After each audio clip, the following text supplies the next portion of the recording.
sobre o letramento e o estudante surdo-cego. Estamos na unidade 2 e hoje falaremos da parte B, referente às práticas pedagógicas ao estudante com surdo-cegueira, com foco no letramento e numeramento, que são os temas desse curso, certo? Antes de mais nada, queria me desculpar por no último vídeo ter encerrado sem me despedir de vocês. Tive um problema com a filmagem e tive de enviá-lo daquela maneira mesmo por conta do prazo, ok? Vamos começar?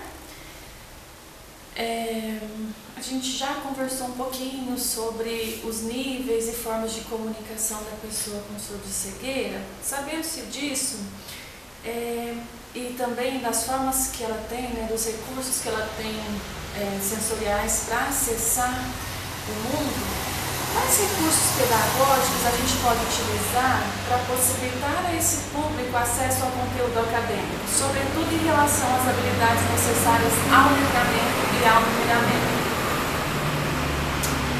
Antes de falar propriamente de todo esse assunto, quero chamar a atenção de vocês quanto a um aspecto importante. Quando a gente pensa na presença de um aluno surdo-cego em sala de aula, que cenário que a gente encontra?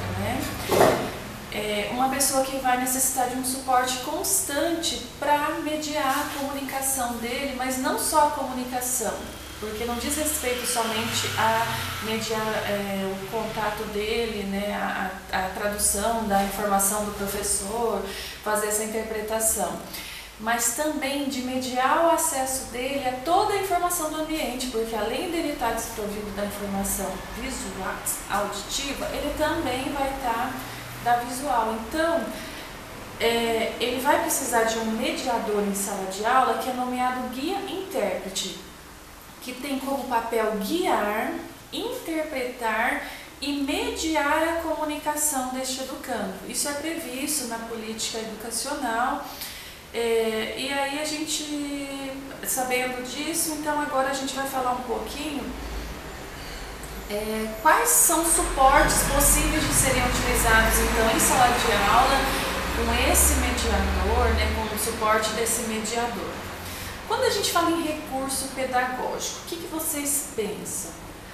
A gente tem aqueles que podem ser de uso geral, mas que são usados com uma funcionalidade pedagógica, tem aqueles que são confeccionados já com uma finalidade de serem acessíveis a um determinado público-alvo, por exemplo, no caso do Soroban, adaptado, ele já é confeccionado para ser destinado para uma pessoa com deficiência visual, e a gente tem outros recursos que a gente, com uma adequação, pode torná-los acessíveis a essa população.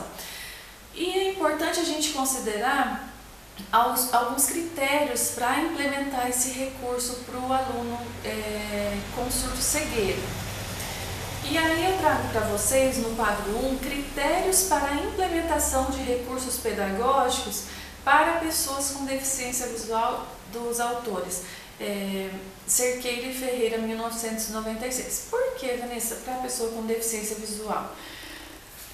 Porque a pessoa surdo-cega vai ter limitação, déficit, ou ausência dessa informação, assim como a pessoa com deficiência visual.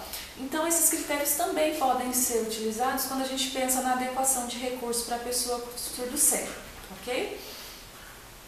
E aí tem alguns critérios, e características desses critérios e exemplos que devem ser evitados quando a gente pensa. Porque, no primeiro momento, pensando assim, eu tenho um aluno cego, já sei, eu preciso tornar acessível uma informação visual, vou lá, pego um barbante, colo um barbante, ou então uma cola colorida, vou produzir um relevo e os meus problemas acabaram. E a gente sabe que não é bem assim.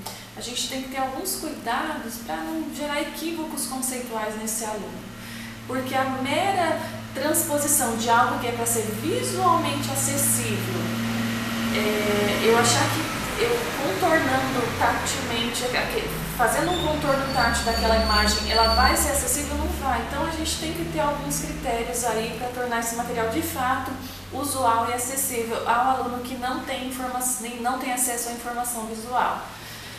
E aí um dos primeiros critérios que são mencionados pelo autor diz respeito ao tamanho. O objeto que eu vou adequar, ele não pode ser nem tão pequeno, nem tão grande. Ou ele será complexo para se compreender, para ser compreendido pela sua totalidade. E aí, como um exemplo a ser evitado, objetos em miniaturas que sejam tão pequenos que não permitam a percepção de detalhes importantes da sua caracterização. Eu trouxe aqui como exemplo uma miniatura de uma girafa. Qual que é a característica principal da girafa? O fato dela ter o pescoço alongado, né? E aí aqui a miniatura está tão reduzida que não dá nem para perceber essa informação. Então a gente tem que tomar um cuidado em relação à implementação desse tipo de recurso. Se for o caso, não tiver outro elemento e quiser usar algum tipo de material para ilustrar, mas deixando claro que isso aqui é uma representação, uma miniatura, que é tantas vezes menor do que o animal real, para que a criança não tenha equívocos em relação a esse conceito, ok? Quanto à significação tátil, o relevo deverá ser perceptível e contrastante. Mas, Anissa, como que eu faço um relevo contrastante? As texturas, a informação, os objetos que estão próximos, eles têm que contrastar em relação ao tipo de percepção tátil que ele me fornece. Eu posso contrastar, por exemplo, algo que seja mais liso com algo que seja mais áspero, mais macio. Se eu colocar dois materiais que sejam próximos em relação à informação de contraste tátil, ele não vai fornecer uma informação importante e a criança não vai conseguir distinguir essa diferença, certo? Ele também tem que ser agradável ao manuseio. A gente parte sempre assim, então tem que ter uma diferença tátil importante, então vou usar lixa. A gente tem que ter um pouquinho de cuidado com o emprego da lixa. Uma porque ela causa um certo desconforto no aluno, e também quando a gente pensa no aluno com deficiência visual ou surdo-cego que vai usar muito tato para explorar recursos, o ambiente, a gente tem que tomar um pouquinho de cuidado para mantê-lo preservado, né? Então evitar esse tipo de elemento, de exploração desse tipo de elemento, certo? Estimulação visual, empregar cores contrastantes, considerando o uso por alunos com resíduos visuais evidentes. Quando a gente pensa que esses recursos vão ser utilizados em sala de aula, mesmo que eu priorize o contraste tátil, eu posso selecionar um material que seja macio e o outro que seja mais liso e que tenham cores que também sejam contrastantes, para que eles sejam úteis de serem utilizados em sala de aula e para uma gama maior de aluno, assim como por alunos que tenham baixa visão. Fidelidade, ser tão exato quanto possível em relação ao original que está sendo representado. Um problema, né, que tem que ser evitado, objeto muito miniaturizado, né, de animal que não contemple informações táteis que o determinem, por exemplo, um leão em 3D sem ajuda. Aqui eu trouxe um exemplo de um gatinho em miniatura, só que a forma dele, ele foi feito para uma posição de costas, e aqui ele não tem a continuidade da sua informação, né, tátil. Isso acaba prejudicando e prejudica a compreensão de que isso representa um gatinho. A gente tem outras alternativas para fazer isso. Facilidade de manuseio. Uma projeção de uso facilitado e autônomo pelo aluno. Por exemplo, uso de cola colorida para produzir relevo imediato devido ao tempo necessário à sua secagem. Então, como eu disse, a gente tem a ideia de que a cola colorida vai resolver tudo. Uma que ela não produz, né, o contorno imediato, porque tem um tempo de secagem, e outra que a gente tem que tomar um pouquinho de cuidado em relação a isso. Outro aspecto importante diz respeito à resistência. A gente tem que prever a construção com materiais que não deteriorem com o uso. Por exemplo, eu vou fixar um material para a produção de um relevo com cola que não seja resistente ao manuseio. Eu trouxe um exemplo para vocês aqui de cartelas de bingos que foram confeccionadas para serem acessíveis tanto à pessoa com cegueira no caso surdo-cega, quanto a pessoa com baixa visão, tenha surdo-cegueira ou não. E aí foram feitas as separações entre uma palavra e outra usando canudinhos colados. Para quê? Para que as contas de marcação do bingo não deslizassem acidentalmente. Mas o que acontece? O canudinho, pelo material que ele é confeccionado, não foi bem fixado com essa cola. Então ele não foi resistente ao manuseio, ok? E aí, por fim, o último critério citado pelos autores diz respeito à segurança. Não oferecer riscos ao usuário. Por exemplo, emprego de alfinete para representar um ponto em cela braille, confeccionado em EVA, essas taxinhas aqui. Então, evitar algum recurso que pode oferecer algum risco para o aluno, em que ele sempre vai precisar de supervisão de um adulto. E aí, tendo-se então conhecimento desses critérios para implementar recursos, eu vou falar um pouquinho para vocês sobre alguns recursos que a literatura indica para a aprendizagem geral de estudantes surdo-cegos, especialmente para o estabelecimento de uma comunicação e de uma rotina. São estes: os objetos de referência, a caixa de antecipação e o calendário. Eles estão bastante relacionados, como vocês podem ter percebido pela leitura do material.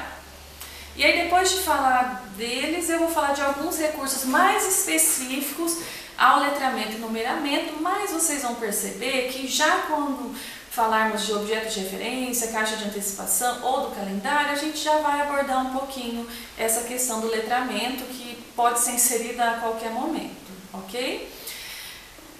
O que são os objetos de referência? Eles são objetos que se destinam a representar pessoas, objetos, lugares, atividades ou conceitos, devido à equivalência simbólica que contemplam. São relevantes ainda para indicar ou desencadear uma atividade.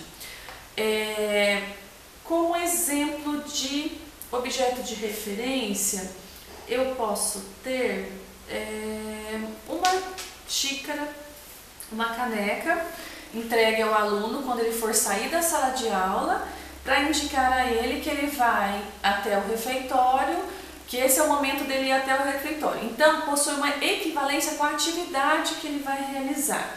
Ou, por exemplo, eu posso usar uma bola, que possui equivalência com o recurso que eu vou utilizar. Ou eu posso usar o próprio objeto que vai ser usado. No caso, uma escova de dentes, eu posso usar como referência para a criança saber que ela vai para a higiene bucal, para o momento de higiene bucal, certo? E aí, os autores Kader Nascimento e Maia citam o quão importante esse recurso é, principalmente nos momentos de espera entre uma atividade e outra, porque evitam comportamentos estereotipados. Imagina uma criança surdo-cega sai da sala de aula sem saber o que vai vir depois. Então é sempre importante a gente antecipar, né, o evento, a atividade que vai acontecer. E aí é muito comum, tanto na pessoa com cegueira quanto na pessoa surdo-cega, dela apresentar movimentos autolesivos, repetitivos, não funcionais, para preencher esse momento que ela está sem uma atividade funcional, ok? E aí, quanto à finalidade de representar pessoas, pode-se empregar, por exemplo, algum item que a pessoa usa convencionalmente.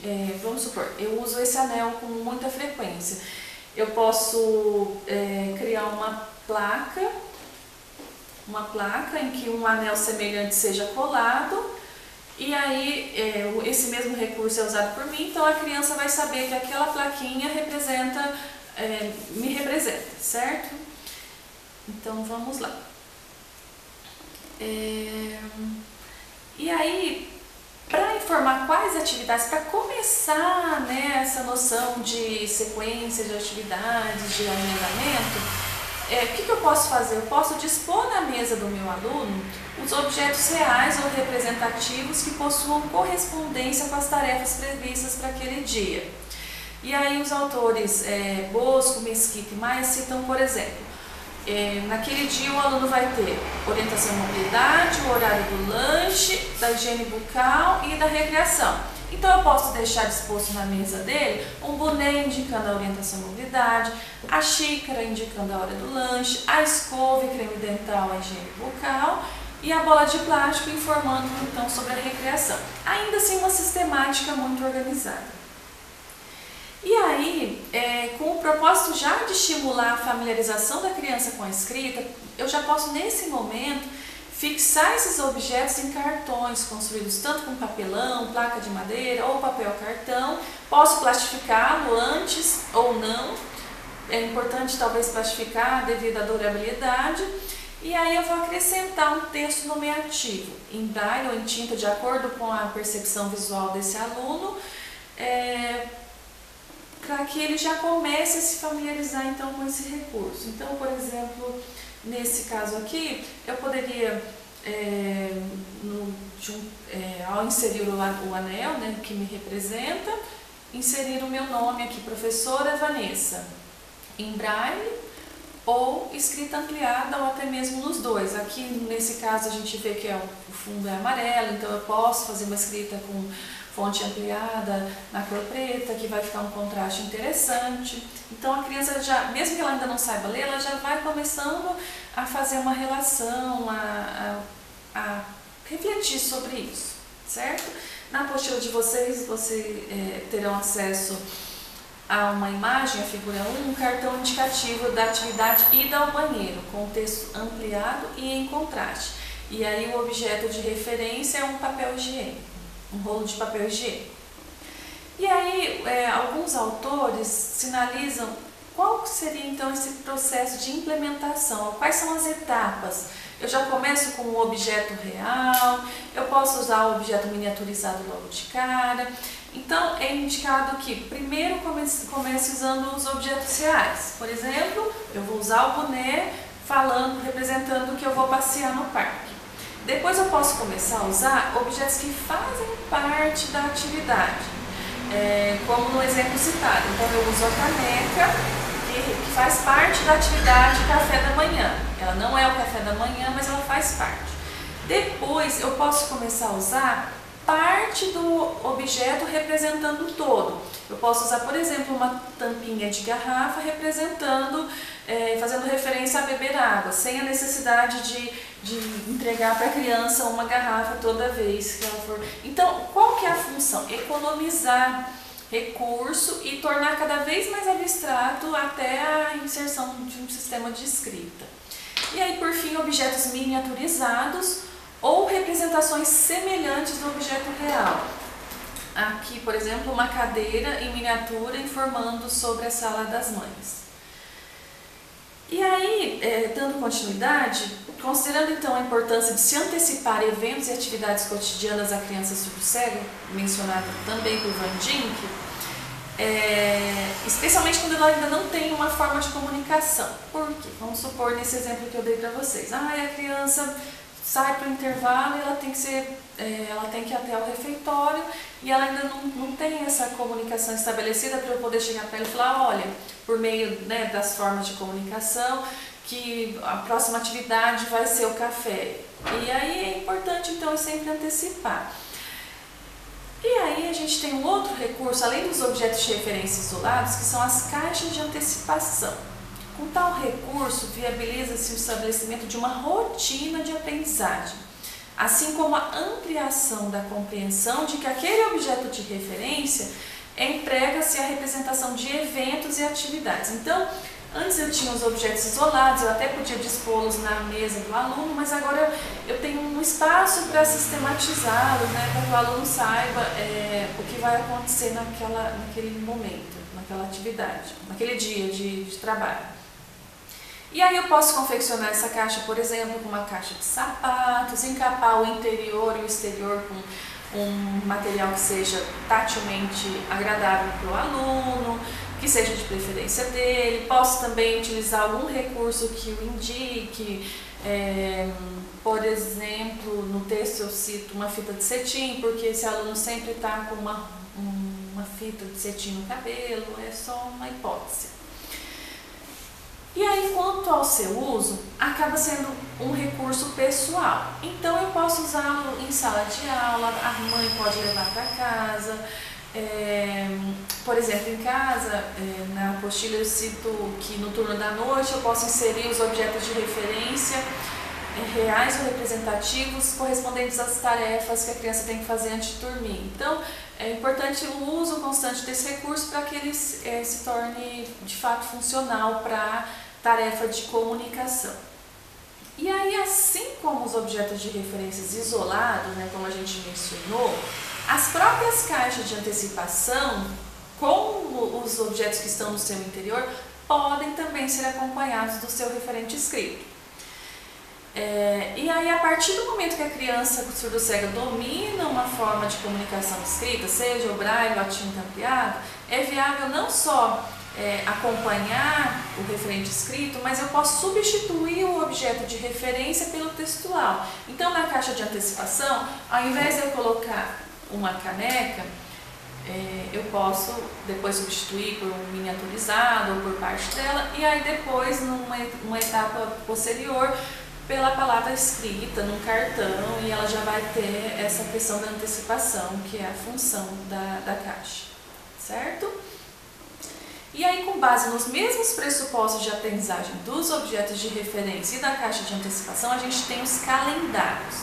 Eles destinam-se ao aprimoramento da comunicação e ao desenvolvimento de uma noção temporal, colaborando mais ainda com a compreensão da rotina.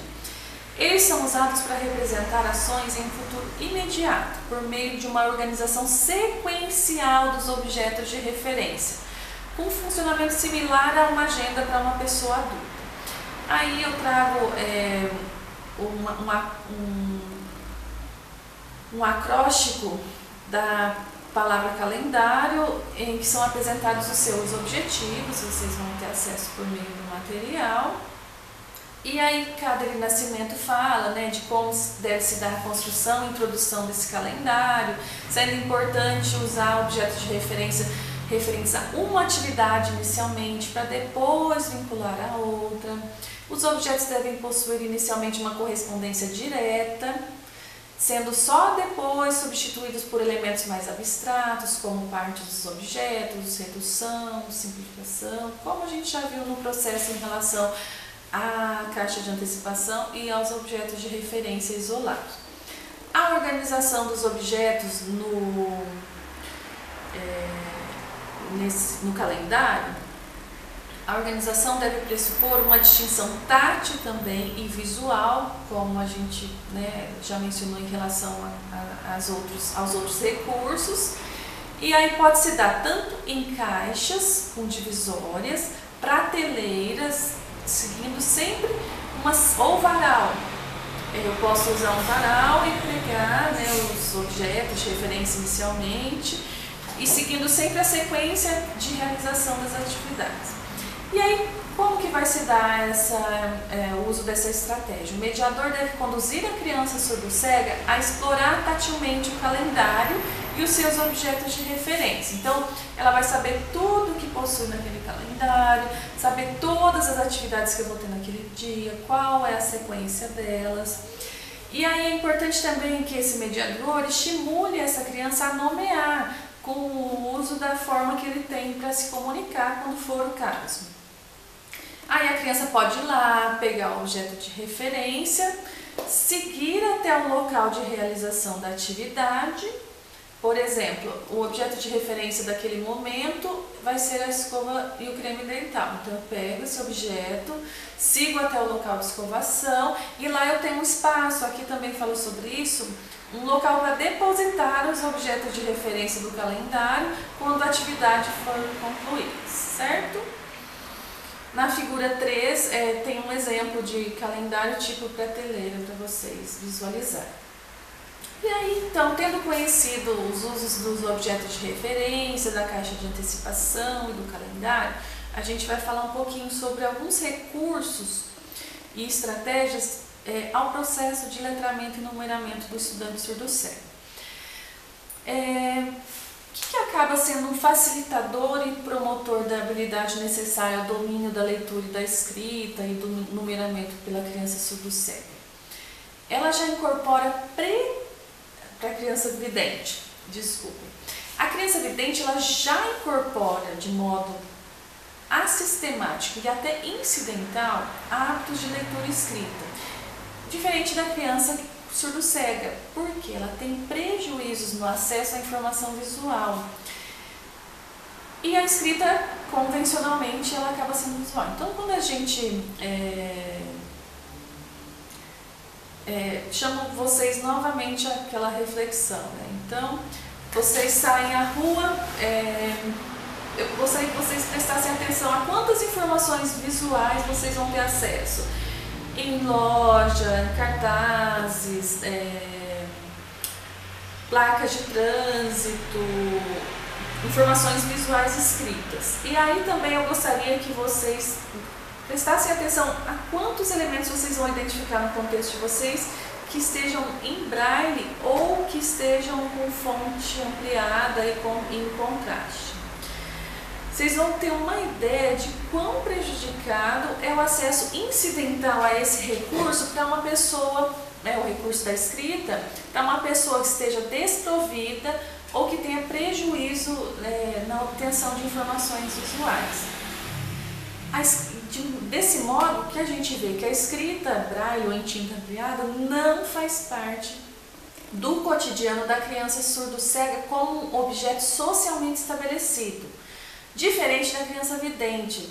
Quem aí já trabalha com criança, já tem uma criança na família, o que a gente nota? Antes mesmo da criança aprender como se lê e como se escreve, ela já tem indícios sobre esse processo. Por quê? Como eu disse, ela vai ver na rua, na TV, estabelecimentos comerciais, em casa, ela vai ver a mãe pegando uma embalagem e fixando os olhos lá e movimentando a boca, falando alguma informação. Ela já vai ter uma noção sobre esse processo, o que não vai acontecer incidentalmente com a pessoa surdo-cega. Certo? Mas é importante a gente ter claro, então ela não tem essa possibilidade, ela não tem, mas ela tem que ter. Nós, enquanto educadores, na área da educação especial ou mesmo da sala de aula regular, é nosso papel olhar para essas questões e fazer a nossa parte em relação a prover os recursos para que ela tenha acesso a um sistema de leitura e escrita como a criança vidente ou como qualquer outra criança. Por quê? Dada a possibilidade de participação social e de autonomia que um sistema de leitura e escrita vai promover para essa pessoa. E aí, por todo esse exposto, o que é importante? Que se crie, tanto em casa quanto na escola, um ambiente que encoraje e estimule o contato da criança surdo-cega ao sistema de escrita adequado à sua aprendizagem, seja ele tátil ou visual. E aí, como exemplo, em casa o que eu posso fazer? Etiquetar em braille ou em tinta ampliada com contraste todas as embalagens que a criança surdo-cega vai ter acesso, os móveis, utensílios domésticos. Pois é, como eu disse, mesmo que ela ainda não domine esse recurso para leitura e escrita, ela vai ter conhecimento da sua existência e que ele está lá para representar algo. Então eu vou leva a mãozinha da criança para ela explorar aquela informação em relevo, ao mesmo tempo em que ela explora o objeto correspondente àquela informação escrita. Posso sinalizar para ela por meio da Libras tátil, por exemplo, ou pelo alfabeto datilológico. Eu vou ao mercado com a criança. O que acontece com uma criança vidente? Ela fica super interessada em pegar objetos. A criança surdo-cega não vai ter essa iniciativa, então eu tenho que levá-la, direcioná-la a isso. Eu posso pegar objetos, dar para ela tatear, para ela cheirar, explorar aqueles que possuem a sua descrição, mesmo que parcial, em braille. Tudo isso vai inserindo a criança nesse universo da escrita, tornando ele de certo modo interessante para ela no momento em que ela for aprender sistematicamente na escola. Como eu estava dizendo, o mesmo pode ser feito em relação à escola. Então eu posso etiquetar móveis, brinquedos. Por exemplo, usualmente na educação infantil ou nos primeiros anos do ensino fundamental, as crianças usam crachás, que são visualmente acessíveis. Então eu posso fazê-lo para ser visualmente acessível. Aqui eu poderia ter utilizado uma cola que fosse também contrastante com o fundo. Aqui tem a informação textual em braille, braille ampliado, com contas. E aqui na lateral eu tenho um pedaço de gaze que representa esse aluno. Essa é a textura desse aluno, porque o aluno cego ou surdo cego não vai ter acesso à informação visual da fotinha dele. Então, por meio dessa informação tátil, ele vai saber que representa o José, ok? Então, são alguns exemplos de recursos que a gente pode utilizar no contexto familiar e no escolar para tornar usual, acessível a escrita à criança surdo-cega. E aí, na mesma direção, Souza e Maia concordam que ao sucesso do letramento da criança surdo-cega, eu tenho que ter também vivências precoces de leitura em casa e na escola. Como se confere no caso de José, uma criança surdo-cega de 2 anos. Aqui eu vou ler para vocês. A mãe coloca a criança surdo-cega em seu colo enquanto lê para os outros filhos. Neste momento, José percebe a respiração de sua mãe e sente as vibrações do som produzidas no seu peito, no peito da mãe quando ela lê. José pode sentir como a mão, os braços do seu irmão e da sua irmã quando viram as páginas, rotina que estabeleceram há bastante tempo. José pode cheirar o papel do livro, coloca a cabeça várias vezes na abertura que existe entre as páginas e sorri feliz. Por mais que ele ainda não tenha um recurso para se comunicar, uma forma de comunicação para que a mãe possa fazer a leitura propriamente dita para ele, aquele momento já se torna importante para que ele imite, né, o comportamento, ações vinculadas à leitura e acaba sendo agradável para ele, como vocês puderam notar. E aí esse tipo de vivência pode ser posteriormente enriquecida com o acréscimo, por exemplo, de ilustrações acessíveis pelo tato ou pela visão residual.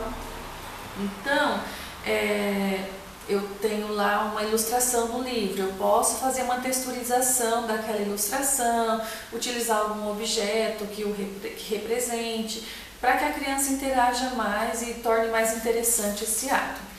Também posso começar a fazer a leitura por meio da forma que a criança utiliza para a comunicação. Mesmo antes disso, né, antes dela ter estabelecido, eu posso estabelecer isso por meio da leitura, até que posteriormente, quando ela dominar então um recurso de escrita, ela tem autonomia para fazer e, mais do que isso, interesse para fazer. Por quê? Vai ser algo que vai fazer parte do cotidiano dela e vai ser interessante porque ela vai saber a importância e a função daquela atividade. Aí, posteriormente, eu trago para vocês algumas ações vinculadas à imitação da criança surdo-cega em relação à leitura escrita. Não vou me deter muito a isso, certo? Em relação à matemática, a gente usa nesse curso o conceito de numeramento, que diz respeito às práticas sociais vinculadas às questões numéricas. Então, não se trata apenas de saber contar ou dominar operações matemáticas. Torna-se necessário, a partir desse conceito, que a compreensão das situações, problemas do cotidiano procede-se mais do que quantificar, mas ordenar, classificar, tomar decisões. Então, é o quanto eu aplico esses conceitos matemáticos em distintas atividades e contextos sociais do meu dia a dia. Também em relação às operações lógicas, aritméticas, geometria, mecânica, física, entre outras vinculadas à matemática, assim como da linguagem que a gente falou lá no comecinho da unidade 1, elas também têm sua gênese nos esquemas sensórios motores. Por isso que é importante também em relação ao domínio dos conceitos matemáticos, a ação da criança em relação aos objetos. Pois apenas aprenderá esse fenômeno e irá operar sobre eles, de maneira a pensar logicamente sobre os conceitos matemáticos, baseados nas suas próprias experiências, certo? E aí eu trago alguns autores que reforçam essa questão. E, por fim, o que vai acontecer? Assim como na área do letramento, o que vocês viram? Que a criança surdo-cega, para ter acesso à informação escrita, acaba se valendo de recursos, sejam táteis ou visuais, que sejam em fonte ampliada, com contraste e tal. O mesmo vai acontecer em relação à matemática. Então a gente vai ver, como exemplos, alguns recursos que são de uso comum por pessoas com deficiência visual, que devem sofrer as devidas adequações para emprego pela pessoa surdo-cega, principalmente em relação a como eu vou mediar a implementação e o uso daquele recurso. Eu não vou mediar pela linguagem oral, eu vou mediar pela linguagem gestual, por exemplo, ou por meio da datilologia. Então, a mediação vai depender muito da comunicação que essa pessoa tem, da forma de comunicação. E aí, um dos primeiros exemplos que vocês já devem ter visto na disciplina anterior diz respeito, por exemplo, ao Sorobã adaptado, que é um calculador matemático, que foi adaptado, trazido para o Brasil pela imigração japonesa, adaptado por Joaquim Lima de Moraes. Por que adaptado? Esse recurso, como eu disse, ele já é usado milenarmente, só que as contas, que são essas bolinhas aqui, elas deslizavam facilmente sem que a pessoa percebesse. E no caso, a pessoa com privação da informação visual poderia prejudicar todo o cálculo que ela estivesse fazendo. Então, Joaquim Lima de Moraes insere essa borrachinha compressora que evita com que as contas deslizem sem que eu tenha essa intenção. E aí ela se tornou um dos recursos mais usados, esse instrumento, o Sorobã, por pessoas com déficit visual, dentre elas pessoas surdo-cegas. E aí a gente tem outros componentes curriculares obrigatórios, como álgebra, geometria, que não vão se valer do Sorobã para serem registrados ou realizados. Então a gente tem que pensar em outros recursos pedagógicos específicos ou não para o estudante com deficiência visual, para poder empregar. Então a gente tem, por exemplo, o Geoplano, que é um recurso também voltado para a pessoa com deficiência visual, o Geoplano e o Multiplano. No caso do Geoplano, ele se constitui de uma base de madeira com pinos fixos usados como suporte a elásticos de borracha para formar com esses elásticos figuras que sejam tatilmente acessíveis. E a gente tem várias possibilidades de uso com esse material, creio que vocês devam ter comentado sobre alguns deles. E aí a gente tem também uso, a gente pode usar outros recursos que não são específicos para a pessoa com deficiência visual ou para a pessoa surdo-cega, como por exemplo, material dourado, sólidos geométricos, blocos lógicos, réguas numeradas, pranchas para desenhos, sucatas, sabendo sempre que qualquer informação visual significativa destes materiais de uso comum devem ter uma marcação correspondente que seja acessível. Então, vamos pensar numa régua. Eu vou ter que ter a marcação em relevo e aí a informação numérica correspondente, ou em relevo ou com fonte ampliada. E de modo que sejam adaptadas para serem discriminadas pelo tato ou pela visão residual. E aí a gente tem também uma citação de Brandão, quando o próprio corpo é utilizado como um recurso para a aprendizagem. Brandão cita, por exemplo, a aprendizagem de conceitos como geometria. Eu posso ensinar pontos, reta, plano, posição relativa, ângulo, entre outros conceitos, tendo como referência o meu corpo em relação a dados componentes ambientais. Por exemplo, o ângulo do meu corpo em relação à parede, em relação à porta. E aí esse tipo de estratégia não só colaboram para o domínio desse conteúdo curricular, como também agregam repertórios para a orientação e mobilidade, porque eu passo a ter um domínio maior em relação ao meu corpo e à posição dele no espaço. E aí, de uma maneira geral, seja em sala de aula, seja em casa, eu devo aproveitar toda todas as oportunidades para inserir a criança surdo-cega em práticas sociais de numeramento. Aí, como um exemplo, eu posso, a mãe está lá em casa fazendo uma receita, eu posso pegar esses objetos reais para ela manusear, eles podem estar, né, com os correspondentes nominais, tanto a medida informada em braille quanto o nome do próprio produto. Eu posso solicitar que essa criança me responda qual ingrediente foi usado, por exemplo, em termos de quilograma. E aí eu posso pedir para ela, olha, soma quanto de açúcar eu usei com tanto de farinha e veja quanto que dá usando como suporte Soroban. Então, são variadas opções que a gente tem de inserir essa criança em práticas sociais de numeramento, ok? E aí, para concluir, seja em relação ao letramento ou ao numeramento, terão como referência alguns recursos específicos da área da deficiência visual, como eu já disse, ou seja, acessíveis pela visão residual ou pelo tato, considerando, gente, porém, a variedade de características dessa categoria de deficiência que a gente falou lá na unidade 1, que são, vocês lembram que a gente tem 12 opções, 12 níveis de surdo-cegueira, combinações possíveis?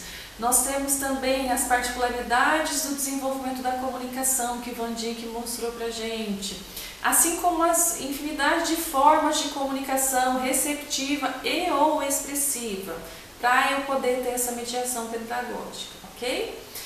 De tal maneira, ressalto aqui para a gente finalizar que é primordial que os educadores da sala de aula regular e especial ou outro profissional, não sei se na realidade de vocês o guia intérprete assume, é o educador especial ou não, é importante que haja uma articulação para o planejamento educacional ser alinhado a cada educando, considerando essa variedade de situações que eu posso ter em relação a essa deficiência. Pessoal, é isso, agradeço muito a oportunidade de estar aqui com vocês e sei que o nosso tempo foi um pouquinho curto, o conteúdo talvez seja um tantinho denso para essa carga horária. Espero que vocês tenham aproveitado, teremos aí ainda um momento de diálogo por meio do chat e mesmo após finalizarmos o curso, essa disciplina, me coloco à disposição de vocês para qualquer dúvida, comentário, compartilhamento, troca de informação em relação a estudantes surdo-cegos, ok? Muito obrigada, um abraço a todos. Tchau, tchau.